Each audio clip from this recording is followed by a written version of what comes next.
Hello and welcome to my channel. आज का हमारा टॉपिक है class 11 snapshot chapter 2 the address written by Marga Minco. Let's begin our chapter. इस chapter की narrator Mrs S की daughter है जो अपनी मदर की डेथ के बाद उनका एक्सपेंसिव सामान ढूंढने के लिए एक एड्रेस पर जाती है और वो एड्रेस था हाउस नंबर 46 मार्कोनी स्ट्रीट। और वो एड्रेस उनकी मदर ने उन्हें दिया था वो एक्सपेंसिव सामान ढूंढने के लिए, मतलब वापस लेने के लिए, क्योंकि जब उनकी मदर हॉलैंड में रहती थी तो हॉलैंड में वॉर की वजह से वो कहीं और शिफ्ट हो गई थी। तो उन्होंने अपना सामान एक लेडी को दिया जिनका नाम मिसेस डॉर्लिंग था और वही सामान लेने के लिए वो इस एड्रेस पर जाती है। इसीलिए इस चैप्टर का नाम दी एड्रेस रखा गया। अकॉर्डिंग टू स्टोरी, नरेटर जब अपनी मदर के दिए हुए एड्रेस पर पहुंचती हैं और पहुंचने के बाद डोरबेल बजाती है तो वहाँ से एक लेडी बाहर आती है। तो उस लेडी से वो पूछती है कि क्या आप मुझे जानती हैं। तो वो लेडी बड़े ध्यान से उस नरेटर को देखती है, फिर वो मना कर देती है कि नहीं, मैं आपको नहीं जानती हूँ। तो नरेटर कंफ्यूज थी कि वो रियल एड्रेस पे पहुँची है कि नहीं पहुँची है, क्योंकि नरेटर उस टाइम पे बहुत छोटी थी जब उन्होंने उस लेडी को देखा था। तो वो नरेटर मिसेस डॉर्लिंग को बोलती है, उस लेडी को बोलती है कि क्या आप मेरी मदर को जानती है, मिसेस एस को आप जानती है। तो वो लेडी बाहर आती है थोड़ा सा और उस नरेटर की नज़र उनके कार्डिगन पे जाती है, ग्रीन कलर के कार्डिगन पे जो उनकी मदर का था, नरेटर की मदर का था। तो वो उस कार्डिगन को देख के बिल्कुल श्योर हो जाती है कि वो रियल एड्रेस पे पहुंची हैं। तो उस लेडी के पीछे एक कॉरिडोर था जो बार बार बंद हो रहा था और खुल रहा था। तो वो लेडी कहती कि मैं अभी आपसे कोई बात नहीं कर सकती हूँ, मैं आपसे बाद में बात करूँगी। तो नरेटर कहती कि मैं स्पेशल ट्रेन से इतनी दूर से यहाँ तक आई हूँ। तो वो कहती है कि मेरे लिए आपसे बात करना अभी पॉसिबल नहीं होगा, मैं आपसे फिर कभी बात करूँगी। और इतना बोल के लेडी क्वाइटली गेट बंद करती है, धीरे से गेट बंद करती है और अंदर से चली जाती है। तो नरेटर उस लेडी का कुछ देर बाहर वेट करती है और उनके हाउस से बाहर निकलने के बाद वो देखती है कि उनकी नेम प्लेट पर लिखा हुआ था मिसेस डॉर्लिंग हाउस नंबर 46। और वो देखकर वहाँ से स्टेशन पर वापस चली जाती हैं। जब नरेटर स्टेशन पर जा रही होती हैं तो वो अपनी मदर को याद करती हैं और स्टोरी को फ्लैशबैक में लेके जाती हैं और बताती हैं कि जब वो वॉर टाइम चल रहा था हॉलैंड में, तब वो देखती है नरेटर कि उनके घर से कुछ ना कुछ सामान गायब हो रहा था। तो वो अपनी मदर से पूछती है, नरेटर अपनी मदर से पूछती है कि हमारे घर का सामान कहाँ जा रहा है। तभी नरेटर की मदर नरेटर को मिसेस डॉर्लिंग के बारे में बताती हैं कि वो उनकी पुरानी एक्वेंटेंस है, यानी वो उनको पहले से जानती है, बहुत टाइम पहले से जानती है और वो रिसेंटली उनसे मिली थी, इसलिए वो लेडी उनके घर पर आती जाती रहती हैं। और नरेटर की मदर बताती हैं कि मिसेस डॉर्लिंग ने ही उन्हें सजेस्ट किया था कि वॉर टाइम की वजह से आप लोग कहीं और शिफ्ट हो सकते हैं, जिसकी वजह से जो आपका प्रीशियस सामान है, जो कीमती सामान है, वो यहाँ पर छूट सकता है। और मिसेस डॉर्लिंग ने मिसेस एस को प्रॉमिस किया था कि वो उनका सामान सेफ रखेंगी, इसलिए ही मिसेस एस ने मिसेस डॉर्लिंग को वो सामान, मतलब प्रीशियस जो सामान था, जो उनका कीमती सामान था, उन्हें दिया था। और आगे वो बताती हैं कि जब भी वो उनके घर में आती थी, मिसेस डॉर्लिंग उनके घर में आती थी, तो वो कुछ ना कुछ वहाँ से सामान लेके जाती थी, जैसे कि सिल्वर यूटेंसिल्स, स्पून, फॉर्क और एंटिक प्लेट्स, ऐसे बहुत से सामान उनके घर से लेके जाती थी। और वो जब आती थी बहुत भारी भारी बैग्स लेके वहाँ से उनके घर से जाती थी। और ये सब बातें बताते बताते वो स्टेशन पर पहुँच जाती हैं और वो स्टेशन के आसपास की जो चीज़ें होती हैं उन पर ज़्यादा ध्यान नहीं देती हैं, क्योंकि वो जो आसपास की चीज़ें थी वो उनकी ओल्ड मेमोरीज़ को याद दिला देती थी, जिसकी वजह से नरेटर बहुत ज़्यादा अपसेट हो जाती थी। इसीलिए वो आसपास की चीज़ों पर ज़्यादा ध्यान नहीं देती हैं।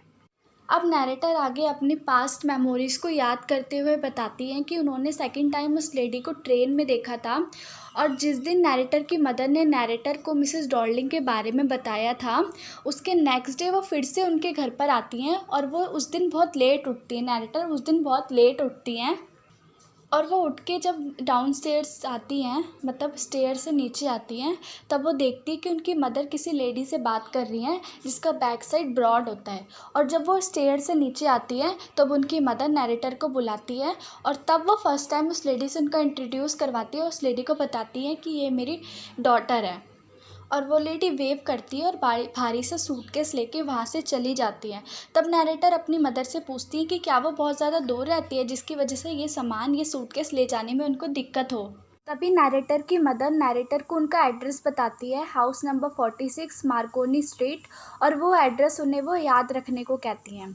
तो नैरेटर उस एड्रेस को याद रखती हैं, लेकिन वो इस बात से एक्साइटेड नहीं थी, वो अपनी प्रीशियस थिंग्स को लाने में एक्साइटेड नहीं थी, क्योंकि उनको डर था कि अगर वो वापस उस जगह पे जाएंगी तो उनको अपना पास्ट याद आ जाएगा, अपनी ओल्ड मेमोरीज याद आ जाएगी, उनको अपना चाइल्डहुड याद आ जाएगा, जिसकी वजह से वो अपसेट हो जाएंगी, क्योंकि उनकी मदर अब इस दुनिया में नहीं थी। तो इस बात से वो जब सोचेंगी, इस बात को सोचेंगी, तो वो अपसेट हो जाएंगी, तो वो जाना नहीं चाहती थी वहाँ पे। तो वो सोचती है कि वो जो सारी चीज़ें होंगी, वो कीमती सामान होगा, एक कबर्ड में, एक बॉक्स में बंद रखा होगा।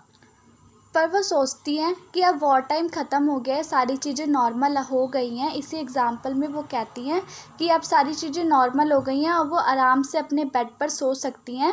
मतलब अगर वो बेड से उठकर वो जब देखती हैं बाहर, तो सारी चीज़ें नॉर्मल है, सब चीज़ ठीक है।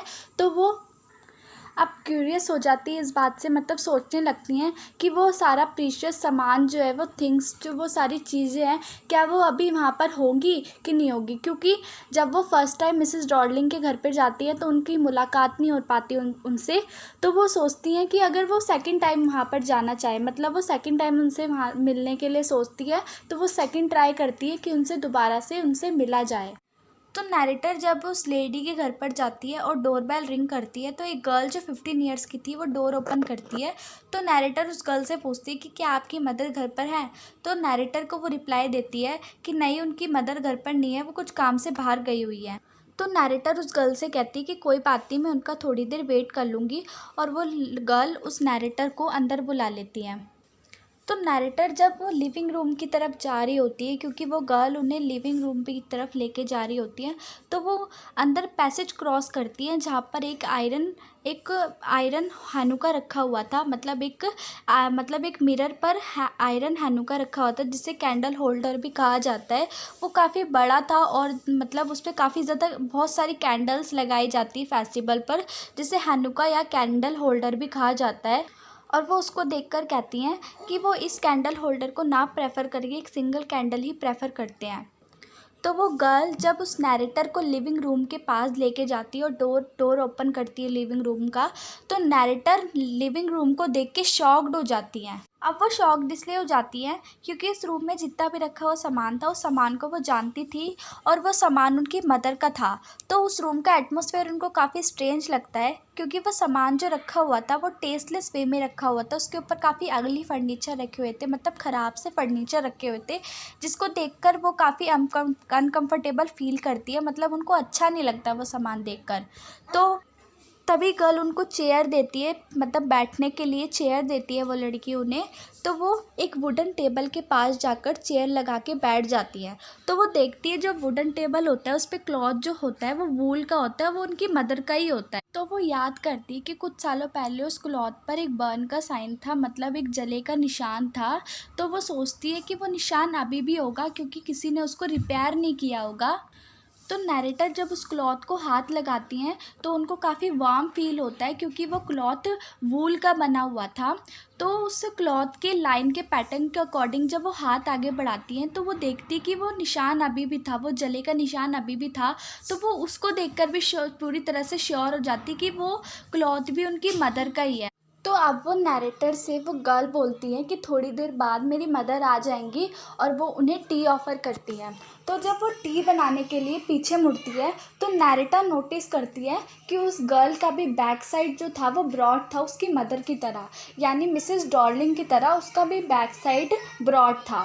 तो जब वो टी बनाने के लिए टी टेबल पर जाती हैं और वो टी पॉट को उठाती हैं, तो टी पॉट को देखकर वो नोटिस करती है, और नैरेटर बताती है कि वो टी पॉट वाइट कलर का था जिसपे गोल्डन कलर का बॉर्डर था। तो फिर वो उस टी पॉट को देखकर बताती कि ये टी पॉट भी उनकी मदर का ही है। तभी वो गर्ल एक बॉक्स से स्पून निकालती है, तो नैरेटर के अंदर से एक आवाज़ आती है कि ये बॉक्स बहुत ज़्यादा सुंदर है। तो वो आवाज़ जो उनके अंदर से आती है उनको बहुत ज़्यादा स्ट्रेंज लगता है, मतलब उनको हर चीज़ बहुत ज़्यादा स्ट्रेंज लग रही थी लिविंग रूम में। मतलब वो जो आवाज़ उनके अंदर से आई वो भी उनको स्ट्रेंज लग रही थी, और जब वो बैठी हुई थी वहाँ पर और वो सामान को देख के, चीज़ों को देख के बहुत ज़्यादा स्ट्रेंज लग रहा था उनको। तो वो गर्ल जब नैरेटर के लिए टी पॉट लेके आती है तो नैरेटर उन एंटिक प्लेट्स पर पॉइंट करके गर्ल से पूछती हैं कि क्या तुम इन सब चीज़ों को जानती हो। तो वो नैरेटर को रिप्लाई करती है कि हाँ, उनकी मम्मी उनको बताती थी कि ये सारी चीज़ें एंटिक है और ऐसी बहुत सारी चीज़ें उनके घर में रखी हुई है। तो वो नैरेटर से कहती हैं कि आप भी इन सब चीज़ों को देख सकते हो, जान सकते हो।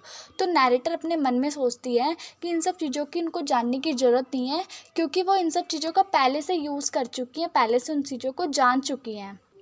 तो आगे गर्ल उनको बताती हैं कि एंटिक प्लेट्स पर उनका एक दिन मन हुआ खाना खाने का, तो उन्होंने अपनी मदर से बोला, तो उन्होंने मिलके खाना भी खाया था उन एंटिक प्लेटों पर। लेकिन उनको कुछ स्पेशल फ़ील नहीं हुआ, उनको ऐसा लगा कि ये नॉर्मल सी एक प्लेट ही है। तो आगे नैरेटर जब टी टेबल को देखती है तो टी टेबल को देख के उनको अपनी जो पहले की जो मेमोरीज़ होती है वो रिवाइव होती हैं। तो वो बताती हैं आगे कि पहले जब वो चाइल्डहुड एज में थी तो उस प्यूटर प्लेट पर एप्पल डेकोरेट किया करती थी उस टेबल पर। तो वो जब क्या करती हैं, तो वो उस टेबल पर हाथ चलाती हैं क्योंकि वो बर्न मार्क ढूंढ रही होती हैं। तभी वो नैरेटर को वो गर्ल बड़ा क्वेश्चनली देख रही होती है, घूर रही होती हैं। अब वो नैरेटर को क्वेश्चनली इसलिए देख रही होती हैं कि शायद उनको पता हो, नैरेटर को शायद पता हो कि इस पे कोई बर्न मार्क है।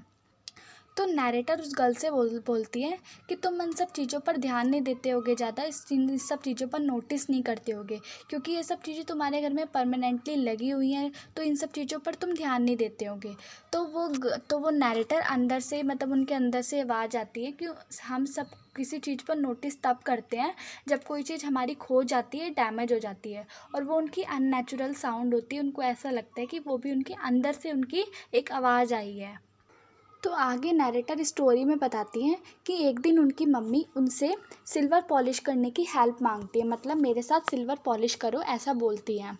तो नैरेटर सोचती हैं कि उनकी मदर ने उनसे हेल्प क्यों मांगी। तो उनको अच्छे से याद नहीं था क्योंकि बहुत सालों पुरानी बात थी। तो वो सोचती कि कोई रीज़न होगा जिसकी वजह से उनकी मम्मी ने हेल्प मांगी होगी, जस्ट लाइक या फिर वो बीमार होंगी या फिर वो घर में बोर हो रही होंगी, कोई भी रीज़न हो सकता है जिसकी वजह से उनकी मम्मी ने हेल्प मांगी होगी।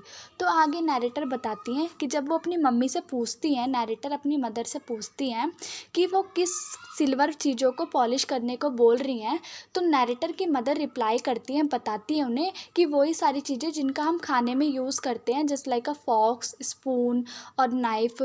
तो वो ये सब सुन के शॉक्ड हो जाती हैं। शॉक्ड इसलिए हो जाती हैं क्योंकि वो सोचती हैं कि वो हमसे वो खाने की चीज़ें इस्तेमाल करते हैं खाने में, वो सारी चीज़ें एक्सपेंसिव है, चांदी की हैं। तो ये सारी बातें जब नैरेटर गर्ल को बताती हैं तो वो गर्ल हंसने लगती हैं। तो वो नैरेटर गर्ल को बोलती है कि मैं तुम्हारे साथ बैट लगा सकती हूँ, ये सारी चीज़ें जो हैं वो सारी एक्सपेंसिव हैं, सिल्वर की हैं। तो नैरेटर से वो गर्ल बोलती है कि वही सारी चीज़ों की आप बात कर रही है जिसमें हम खाना खाते हैं। तो नैरेटर कहते हैं कि हाँ, मैं उन्हीं सब चीज़ों की बात कर रही हूँ जिन पे तुम खाना खाते हो। तो वो गर्ल अपनी स्लाइड बोर्ड में जाके उन कटलरी को चेक करती हैं जाके कि वो सिल्वर की हैं कि नहीं है। तभी वो नैरेटर जंप करती है और उनको याद आता है कि वो, मतलब उनकी एक ट्रेन है जो उनको कैच करनी है, जिसकी वजह से वो घर जाएं। तो वो वहाँ से उठ जाती हैं और अपनी ट्रेन के लिए, मतलब अपने उस घर से वापस निकलती हैं। तो वो गर्ल नैरेटर से बोलती हैं कि क्या आप मेरी मदर के लिए अब वेट नहीं करेंगी, आप मेरी मदर से नहीं मिलेंगी। तो नैरेटर उनको मना कर देती हैं कि नहीं, मैं अब उनसे नहीं मिलूँगी। तो नैरेटर जब आगे पैसेज की तरफ जा रही होती है तो वो गर्ल उस स्लाइड बोर्ड को चेक करके, मतलब कटलरी को चेक करती हैं, वो देखती हैं कि वो सिल्वर की है कि नहीं है। तभी वो स्पून जो थी वो जिंगलिंग साउंड करती हैं और वो साउंड उन्हें भी सुनाई देती है, नैरेटर को भी सुनाई देती हैं कि जब वो पैसेज से जा रही होती हैं। तो अब वो उनके घर से बाहर निकल जाती हैं और निकलते टाइम वो स्ट्रीट पर लगे नेम प्लेट को चेक करती जिसमें लिखा हुआ था मार्कोनी स्ट्रीट, और वो हाउस नंबर को चेक करती जिस पे लिखा हुआ था हाउस नंबर 46। तो वो बोलती हैं कि अब मुझे पता चल गया है कि मैं सही एड्रेस पे आई थी, लेकिन वो एड्रेस उन्हें वो भुलाना चाहती थी। लेकिन वो अपना एड्रेस जो था, वो जो अपने मन में जो एड्रेस लेके आई थी, वो उस एड्रेस को भुलाना चाहती थी। अब वो उस एड्रेस को इसलिए भुलाना चाहती थी, वो सारी चीज़ों को इसलिए भुलाना चाहती थी क्योंकि वो सारी चीज़ें, वो जो ऑब्जेक्ट थे उनको ओल्ड मेमोरीज़ को याद दिलाते थे। अपना पास्ट जो था, उनका जो अच्छे दिन थे, पहले के जो दिन थे, वो सारे दिन उनको याद दिलाते थे, इसलिए वो सारी चीज़ों को भुलाना चाहती थी। और वो ये भी कहती हैं कि वो सारी जो चीज़ें थी, वो सारा ऑब्जेक्ट था, एक स्ट्रेंज जगह पर आ गए हैं, जिसकी वजह से वो सारी चीज़ें उनकी मेमोरी से कट हो गए हैं, इसलिए वो सारी चीज़ों को वहाँ से वो ले जाना नहीं चाहती थी। आगे वो ये भी बताती हैं कि अगर वो सारी चीज़ें वो मिसेस रॉलिंग से वापस ले भी लेती हैं तो वो लेके जाएंगी कहाँ, क्योंकि वो एक स्मॉल रेंटेड हाउस में रहती थी और वो छोटे से रूम में रहती थी, जिसकी वजह से उनका जो पर्सनली जो सामान था वो भी एडजस्ट नहीं हो पाता था। तो वो जो अपना सामान था वो वहाँ कैसे रख पाती, इसलिए वो सारी चीज़ों को भूलना चाहती थी, सारी चीज़ों को याद नहीं रखना चाहती थी। और वो ये भी कहती कि वो सारी चीज़ें पॉसिबल तब हो सकती हैं कि जब वो उस एड्रेस को ही भूल जाए, उस एड्रेस को ही भूल जाए, उस जिसके पास वो उनका सामान था, मतलब वो मिसेस डॉर्लिंग नाम की लेडी के पास सामान था, उस लेडी को ही भूल जाए और वो उस एड्रेस पर पलट कर कभी वापस ना आए। और यहीं से चैप्टर का एंड हो जाता है। So thanks for watching my video. We will meet next video with the next chapter.